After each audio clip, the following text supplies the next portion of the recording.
ನಾನು ಈ ಕಾಡಿನ ರಾಜ ಸಿಂಹ. ಸದ್ಯಕ್ಕೆ ಹುಲಿ ವೇಷ ಹಾಕೊಂಡಿರೋ ನಿಜವಾದ ಸಿಂಹ. ನಿಮ್ಗೆಲ್ಲರಿಗೂ ಬೆಸ್ಟ್ ಫ್ರೆಂಡ್ಸ್ ಇದಾರಲ್ವಾ? ಅವ್ರ ಜೊತೆ ಯಾವಾಗಾದ್ರೂ ಜಗಳ ಆಗಿದ್ ನೆನ್ಪಿದ್ಯಾ? ಜಗಳ ಆದ ತಕ್ಷಣ ಹೇ ಹೋಗೆ ಹೋಗ, ನೀನು ಬೇಡ ನಿನ್ ಸವಾಸನು ಬೇಡ ಅನ್ಕೊಂಡು ಸುಂಡಿ ತಿರುಗಿಸ್ಕೊಂಡು ಕೋಪ ಮಾಡ್ಕೊಂಡಿದ್ ನೆನ್ಪಿದ್ಯಾ? ಅದಾಗಿ 5 ನಿಮಿಷಕ್ಕೆ ಮತ್ತೆ ಹೋಗ್ಬಿಟ್ಟು ಬಾ ಜೊತೆಲಿ ಆಟ ಆಡೋಣ ಅಂತ ಹೆಗಲ್ ಮೇಲೆ ಕೈ ಹಾಕ್ಬಿಟ್ಟು ಆಟ ಆಡಿದ್ ನೆನ್ಪಿದ್ಯಾ? ಫ್ರೆಂಡ್ಶಿಪ್ ಅಂದ್ರೇನೆ ಹಂಗಲ್ವಾ? ಒಬ್ರನ್ನ ಒಬ್ರು ಯಾವತ್ತೂ ಬಿಟ್ಕೊಡಕ್ಕಾಗಲ್ಲ, ಬಿಟ್ಕೊಡ್ಲೂಬಾರ್ದು. ಆದ್ರೆ ಕಾಡಲ್ಲಿದ್ದಂತ 4 ಬೆಸ್ಟ್ ಫ್ರೆಂಡ್ಸ್ಗಳು ಮಾತ್ರ ಒಂದ್ಸಲ ಅವ್ರ ಮಧ್ಯೆ ಇದ್ದಂತ ಫ್ರೆಂಡ್ಶಿಪ್ ಬ್ರೇಕ್ ಆದ್ಮೇಲೆ ಮತ್ತೆ ಯಾವತ್ತು ಫ್ರೆಂಡ್ಸ್ ಆಗೇ ಇಲ್ಲ. ಅಷ್ಟಕ್ಕೂ ಅವ್ರು ಯಾರು ಅಂತನಾ? ಇನ್ಯಾರು, ನಮ್ಮ 4 ಗಟ್ಟಿ ಮುಟ್ಟು ಎತ್ತುಗಳು. ಇವು ಒಟ್ಟಿಗೆ ಊಟ, ಆಟ, ಜೋಜೋ ಎಲ್ಲಾನು ಒಟ್ಟಿಗೆನೆ. ಒಂಥರ ಹಿಂಗೆ ಅಂದ್ರೆ 4 ದೇಹ ಒಂದೇ ಒಂದು ಪ್ರಾಣ. ಇಷ್ಟು ಫ್ರೆಂಡ್ಸ್ ಆಗಿದ್ದಂತ ಈ ಎತ್ತುಗಳ ಮಧ್ಯೆ ಒಂದು ಜಗಳ ಬಂದು ಅವರ ಫ್ರೆಂಡ್ಶಿಪ್ಪೇ ಬ್ರೇಕ್ ಆಗ್ಬಿಡತ್ತೆ. ಅಷ್ಟಕ್ಕೂ ಅವ್ರ ಮಧ್ಯೆ ನಡೆದಿದ್ದೇನು, ಏನಾಯ್ತು ಅಂತ ತಿಳ್ಕೋಬೇಕು ಅಂತಾದ್ರೆ ಇವತ್ತಿನ ಈ ಕಥೆನ ಶುರು ಮಾಡೋಣ. 1, 2, 3 ಕಥೆಯ ಲೋಕಕ್ಕೆ. ಇದೇನಿವ್ರು ಕತೆ ಶುರುವಾಗ ಮೊದಲೇ ಹಿಂಗೆ ಜೋಜೋ ಮಾಡ್ಕೊಂಡು ಗೊರಕೆ ಹೊಡಿತಿದ್ದಾರೆ. ಈಗ ಇವ್ರನ್ನೆಲ್ಲ ಎಬ್ಬಿಸ್ಬೇಕು ಅಂದ್ರೆ ನಾನು ಕತೆ ಶುರು ಮಾಡಲೇಬೇಕು, ಇಲ್ಲ ಅಂದ್ರೆ ಸಾಧ್ಯನೇ ಇಲ್ಲ. ಎಲ್ಲ ಹೊರಗಡೆ ಬರ್ತೀರಾ ಅಂತ ಮಳೆ ಪ್ರಭಾವ, ಏನು ಮಾಡೋಕ್ಕಾಗಲ್ಲ. ಇರ್ಲಿ, ನಾವು ಕತೆ ಶುರು ಮಾಡ್ಬಿಡೋಣ. 1, 2, 3 ಕಥೆಯ ಲೋಕಕ್ಕೆ ಹಾರು. 4, 5, 6 ಕಲ್ಪನೆಯ ಮೆಟ್ಟಿಲು ಏರು. 7, 8, 9 ಕಥೆಯಂದ್ರೇನೆ ಎದ್ಕೊಳ್ರು. ಕಥೆಯಂದ್ರೇನೆ ಗಮ್ಮತ್ತು ಗಮ್ಮತ್ತು. ಏಯ್! 1 ರಿಂದ 10 ಹೀಗಿತ್ತು, ಕಥೆಯೊಂದು ಶುರುವಾಗಿತ್ತು. ಇವತ್ತಿನ ಕತೆ ಬಂದು 4 ಎತ್ತುಗಳು ಹಾಗೂ ಒಂದು ಸಿಂಹ. ಒಂದು ಚಂದವಾದ ದಟ್ಟವಾದ ಕಾಡಲ್ಲಿ 4 ಗಟ್ಟಿಮುಟ್ಟಾದ ಪೊಗದಸ್ತಾದಂತ ಎತ್ತುಗಳು ವಾಸ ಮಾಡ್ತಾ ಇದ್ವು. ಈ ಎತ್ತುಗಳ ಹೆಸರು ಬಂದು ಒಂದು ಬಿಳಿ, ಇನ್ನೊಂದು ಕರಿ, ಮತ್ತೊಂದು ಕೆಂಪು, ಇನ್ನೊಂದು ಕಂದು. ಹೆಚ್ಚಾಗಿ ಇವ್ರ ಮನೇಲಿ ಇವ್ರ ಬಣ್ಣಕ್ಕೆ ತಕ್ಕಂಗೆ ಹೆಸರಿಟ್ಟಿದ್ರು ಅಂತ ಅನ್ಸುತ್ತೆ. ಅಪ್ಪಿ ತಪ್ಪಿ ಯಾವ್ದಾದ್ರು ಒಂದ್ ಎತ್ತಿಗೆ ಯಾರಾದ್ರೂ ತೊಂದರೆ ಕೊಡಕ್ ಬಂದ್ರೆ ಉಳಿದ 3 ಎತ್ತುಗಳು ತಕ್ಷಣಕ್ಕೆ ಟೊಂಕ ಕಟ್ಟಿ ಎದುರು ಬಂದು ನಿಲ್ತಿದ್ವಂತೆ. ಏನೋ ಏನೋ, ಯಾಕೆ, ಹೆಂಗಿದೆ ಮೈಗೆ, ನಮ್ ಫ್ರೆಂಡ್ಗೆ ತೊಂದರೆ ಕೊಡಕ್ ಬರ್ತೀರಾ ನೀವು? ಏಯ್ ನಡೀತಾ ಇರಿ ಇಲ್ಲಿಂದ, ಖಾಲಿ ಖಾಲಿ ಜಾಗ ಖಾಲಿ ಮಾಡಿ ಅನ್ಕೊಂಡು ಹೆದರಿಸ್ತಾ ಇದ್ವಂತೆ. ಹಿಂಗೆ ಅವುಗಳ ಸ್ನೇಹನ ನೋಡ್ಬಿಟ್ಟು ಆ ಇಡೀ ಕಾಡಲ್ಲಿ ಎಲ್ಲರೂ ಮಾತಾಡ್ಕೋತಾ ಇದ್ರಂತೆ. ಎಲ್ಲಿ ತನಕ ಈ 4 ಎತ್ತುಗಳು ಹಿಂಗೆ ಒಗ್ಗಟ್ಟಾಗಿ ಜೊತೆಲೇ ಇರ್ತಾವೋ ಅಲ್ಲಿ ತನಕ ಅವ್ರಿಗೆ ಯಾರು ಕೂಡ ಏನು ಮಾಡಕ್ಕಾಗಲ್ಲ ಅಂತ. ಇನ್ನು ಕಾಡು ಅಂದ್ಮೇಲೆ ಆ ಕಾಡಲ್ಲಿ ಬರೀ ಎತ್ತುಗಳಿರೋದಕ್ ಸಾಧ್ಯ ಇದೆಯಾ? ಚಾನ್ಸೇ ಇಲ್ಲ. ಆ ಕಾಡಲ್ಲಿ ಒಂದು ಭಯಂಕರ ಕೆಟ್ಟ ಕಂತ್ರಿ ಕಜ್ಜಿ ನಾಯಿ ಸಿಂಹವಾಸವಾಗಿತ್ತಂತೆ. ಅಂದ್ರೆ ಈ ಸಿಂಹ ಎಷ್ಟು ಖತರ್ನಾಕ್ ಕಂತ್ರಿ ಅಂದ್ರೆ ಆ ಕಾಡಲ್ಲಿರೋ ಯಾವ ಪ್ರಾಣಿನೂ ಬಿಡ್ತಾ ಇರ್ಲಿಲ್ಲ ಅಂತೆ. ಪಾಪ ಮುಗ್ಧ ಪ್ರಾಣಿಗಳೆಲ್ಲ ಅದ್ರ ಕೈಗೆ ಸಿಕ್ಕಾಕೊಂಡು ನಮ್ಮನ್ ಬಿಟ್ಟು ಬಿಡು, ನಮ್ಗೇನು ಮಾಡಬೇಡ, ನಮ್ಮನ್ ಕೊಲ್ಲಬೇಡ ಅಂತ ಕಣ್ಣೀರ್ ಹಾಕಿ ಅಂಗ್ಲಾಚಿ ಬೇಡ್ಕೊಂಡ್ರು. ಅವರನ್ನ ಬಿಡದೆ ಬೇಟೆ ಆಡಿ ಜಗದು ತಿಂದು ಅಂತ ಖುಷಿ ಪಡ್ತಿತ್ತಂತೆ. ಹೀಗಿರುವಾಗ ಈ ಸಿಂಹಕ್ಕೆ ಒಂದಿನ ಸಿಕ್ಕಾಪಟ್ಟೆ ಹೊಟ್ಟೆ ಹಸುವಾಗ್ತಾ ಇತ್ತು. ಹೊಟ್ಟೆ ಉಜ್ಜುಕೋತಾ ಅದ್ರ ಬೇಟೆಗಾಗಿ ಹೊಂಚಾಕ್ ಯಾವ ಮುಗ್ಧ ಪ್ರಾಣಿ ಸಿಗತ್ತೆ ತಿನ್ನೋದಕ್ಕೆ ಅನ್ಕೊಂಡು ಕಾಡಲ್ಲೆಲ್ಲ ಕಳ್ಳೊಂಥರ ಟೆನ್ ಟೆಡನ್ ಟೆಡನ್ ಟೆಡನ್ ಟೆಡನ್ ಟೆಡನ್ ಅನ್ಕೊಂಡು ಬೇಟೆಗೆ ಹೊಂಚಾಕ್ತಾ ಓಡಾಡ್ತಾ ಇರೋವಾಗ ಈ ನಮ್ಮ ಸಿಂಹದ ದೃಷ್ಟಿ ಅಲ್ಲೇ ಹುಲ್ಲು ಮೇಯ್ಕೊಂಡು ಓಡಾಡ್ತಾ ಇದ್ದಂಥ 4 ಎತ್ತುಗಳ ಮೇಲೆ ಬಿತ್ತಂತೆ. ಎತ್ತನ್ನ ನೋಡಿದ್ದೆ ತಡ ಸಿಂಹ ಇವತ್ತು ಒಳ್ಳೆ ಬೊಂಬಾಟ್ ಭೋಜನ ಅಂತ ಹೊಟ್ಟೆ ಉಜ್ಕೋತಾ ನಿಧಾನಕ್ಕೆ ಆ ಎತ್ತುಗಳ ಹತ್ರ ಹೋಗ್ಬಿಟ್ಟು ಇನ್ನೇನು ಎತ್ತಿನ ಮೇಲೆ ದಾಳಿ ಮಾಡಿ ಅವರನ್ನ ಕೊಲ್ಲಬೇಕು ಅನ್ನೋಷ್ಟರಲ್ಲಿ 4 ಎತ್ತುಗಳು, ನಾನು ಆಗ್ಲೇ ಹೇಳಿದ್ದೆ ಅಲ್ವಾ, ಒಬ್ರಿಗೆ ಕಷ್ಟ ಅಂದ್ರೂ ಎತ್ತುಗಳು ಬಿಟ್ಕೊಡ್ತಿರ್ಲಿಲ್ಲ ಅಂತ.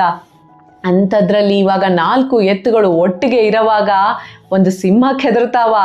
ಎತ್ತುಗಳೆಲ್ಲ ಟೊಂಕ ಕಟ್ಟಿ ಸಿಂಹದ ಎದುರುಗಡೆ ನಿಂತು ನಾನಾ ನೋಡೇ ಬಿಡೋಣ ಬಾ ಮುಂದೆ ಅಂತ ಒಬ್ರಿಗಿಂತ ಒಬ್ರು ಮುಂದೆ ಹೋಗಿ ಸಿಂಹಕ್ಕೆ ಟಕ್ಕರ್ ಕೊಟ್ಬಿಟ್ವಂತೆ. ಇದನ್ನ ನೋಡ್ಬಿಟ್ಟು ನಮ್ಮ ಸಿಂಹ ಗ್ಯಾಪಲ್ಲೇ ನಿಂತ್ಕೊಂಡು, ಅಯ್ಯೋ ನಾನು ಇವ್ರನ್ನ ಬೇಟೆ ಆಡೋಣ ಅಂತ ಬಂದ್ರೆ ಇವರೇ ನನ್ನನ್ನು ಬೇಟೆ ಆಡೋ ಥರ ಕಾಣಿಸ್ತಿದ್ಯಲ್ಲಪ್ಪ, ಅಯ್ಯೋ ಇವ್ರ ಸಹವಾಸನೆ ಬೇಡ, 4 ಎತ್ತುಗಳು ಬೇರೆ ಒಟ್ಟಿಗೆ ಇದ್ದಾವೆ, ಇದು ಆಗೋದಲ್ಲ ಅನ್ಕೊಂಡು ಇವತ್ತು ಲಂಚ್ ಕ್ಯಾನ್ಸಲ್ ಅನ್ಕೊಂಡು ಅಲ್ಲಿದ್ದ ಕಾಲ್ ಕಿತ್ತು ಓಡ್ಕೊಂಡು ಹೋಯ್ತಂತೆ. ಸಿಂಹ ಅಲ್ಲಿಂದ ಹೋದ್ರೂ ಕೂಡ ಅದ್ರ ಯೋಚನೆ ಪೂರಾ ಈ 4 ಎತ್ತುಗಳ ಬಗ್ಗೆ ಇತ್ತು. ಈ ಎತ್ತುಗಳೆಲ್ಲ ಎಲ್ಲಿ ತನಕ ಒಗ್ಗಟ್ಟಾಗಿರ್ತಾವೋ ಅಲ್ಲಿ ತನಕ ನನಗೆ ಇವರನ್ನ ಬೇಟೆ ಆಡೋಕ್ಕಾಗಲ್ಲ. ಮೊದಲು ಇವರನ್ನ ಹೇಗಾದರೂ ಮಾಡಿ ಬೇರೆ ಮಾಡಬೇಕು, ಆಗ ನನ್ನ ಕೆಲಸ ಆದಂಗೆನೆ. ತಕ್ಷಣ ನಮ್ಮ ಸಿಂಹ ಆ ಕಾಡಲ್ಲಿದ್ದಂಥ ಇನ್ನೊಂದು ಕಂತ್ರಿ ನರಿಯನ್ನ ಕರೆಸ್ತು. ನರಿ ಬಂದಿದ್ದೇ ತಡ ನರಿ ಹತ್ರ ನಮ್ಮ ಸಿಂಹ, ನೋಡು ನರಿರಾಯ, ನನಗೆ ಆ 4 ಎತ್ತುಗಳು ಬೇಕೇ ಬೇಕು, ಆದರೆ ಅವು ಎಲ್ಲಿ ತನಕ ಒಗ್ಗಟ್ಟಾಗಿ ಜೊತೆಯಲ್ಲೇ ಇರ್ತಾವೋ ಅಲ್ಲಿ ತನಕ ನನ್ನ ಕೆಲಸ ಸಾಧಿಸೋಕ್ಕಾಗಲ್ಲ.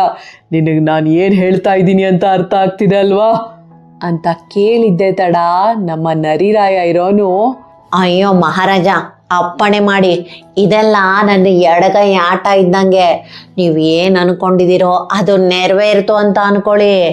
ಆದಷ್ಟು ಬೇಗ ನೀವು ಆ ಎತ್ತುಗಳನ್ನು ಬೇಟೆ ಆಡಿ ತಿನ್ನೋರಂತೆ, ಹಾಗೆ ಅಲ್ಪ ಸ್ವಲ್ಪ ಮಾಂಸನ ನನಗೂ ಉಳಿಸಿ ಮಹಾಪ್ರಭುಗಳೇ, ನಾನು ಚೂರುಪಾರು ತಿನ್ಕೊಂಡು ಹೆಂಗೋ ಜೀವನ ನಡೆಸ್ಕೊಂತೀನಿ.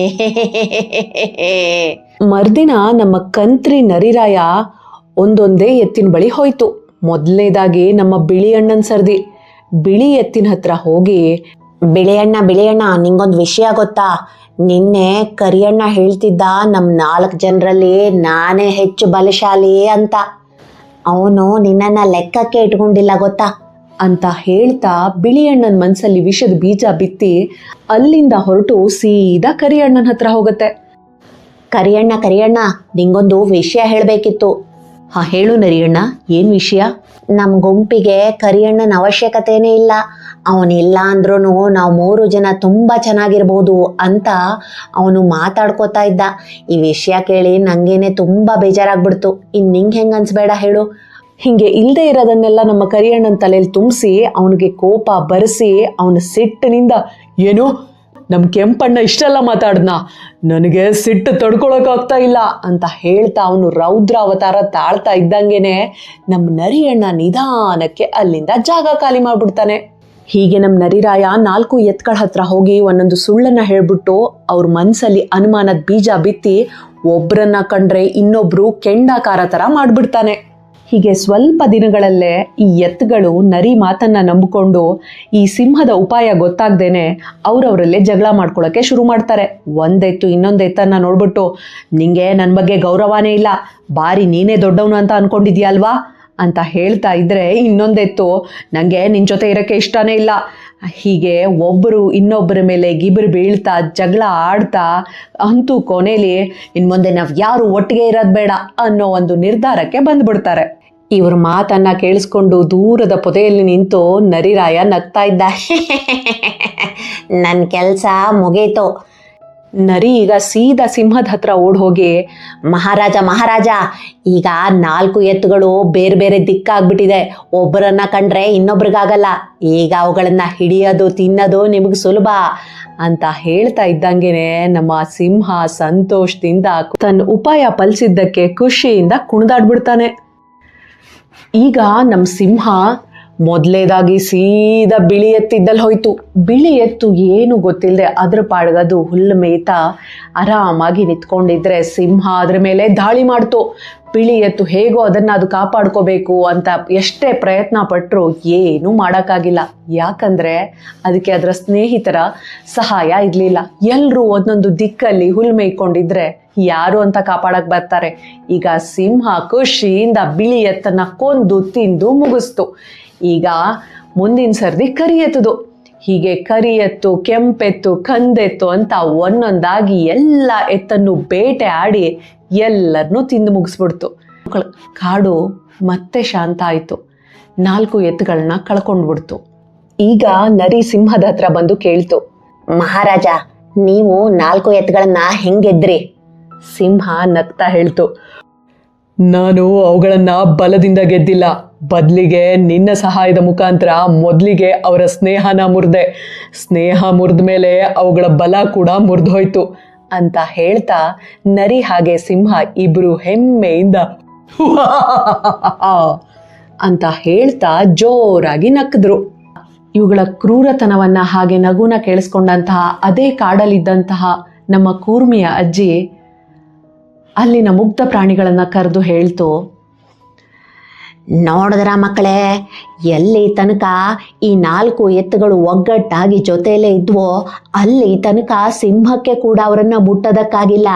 ಯಾವಾಗ ಇವೆಲ್ಲ ಜಗಳ ತೆಕ್ಕೊಂಡು ಬೇರೆ ಆದ್ವೋ ಅಲ್ಲಿಗೆ ಅವರ ಕಥೆನೇ ಮುಗ್ದೋಯ್ತು.